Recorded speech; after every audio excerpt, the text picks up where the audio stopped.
আমার কাছে মনে হয় পৃথিবীর সবচাইতে সহজ রান্না হচ্ছে হাতে মাখা রান্না। হ্যালো এভরিওয়ান, আসসালামু আলাইকুম। চলে আসছি নতুন আরও একটি ডেইলি ব্লগ নিয়ে। আজকে না একদম সহজ একটা রান্নার রেসিপিস আপনাদের সাথে শেয়ার করব, যেটা হচ্ছে হাতে মাখা ইলিশ মাছ রান্না। এর জন্য আমি প্রথমে কিছুটা পেঁয়াজ কুচি করে নিয়েছি, সেই সাথে টমেটো আমি এভাবে কেটে নিয়েছি, আর কাঁচামরিচ ফালি করে নিয়েছি।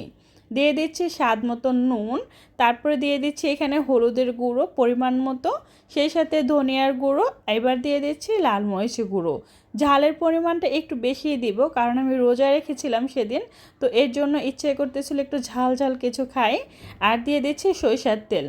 যেদিন থেকে আমি ডায়েট করছিলাম সেদিন থেকে সরিষার তেলটা আমি ধরেছিলাম মানে খাওয়ার জন্য, ওই থেকে এখন অবধি আমি সরিষার তেলেই খাচ্ছি।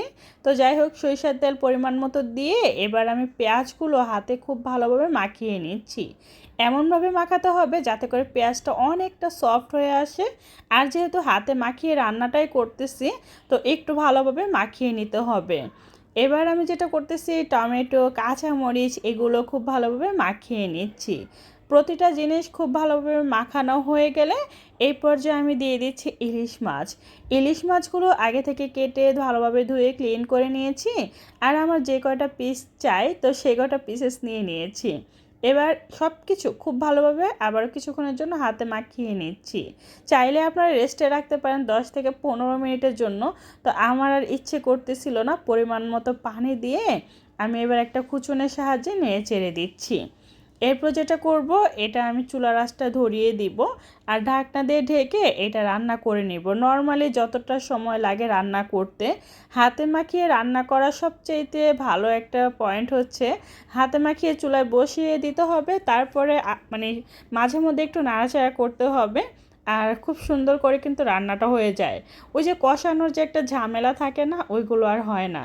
আর ইলিশ মাছটা না যেইভাবেই রান্না করে দেখ, আমার কাছে ওইভাবেই ভালো লাগে।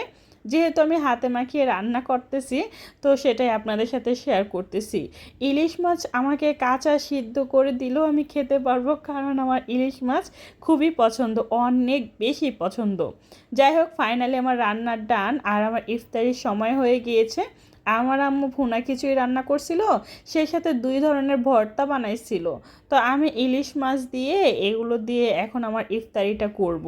সারাদিন রোজা রাখার পর ইফতারিতে কিন্তু ঝাল ঝাল কিছু হলেই ভালো লাগে। যেহেতু আমি ঝাল পছন্দ করি, তাই আমার কাছে এরকমটাই মনে হয়।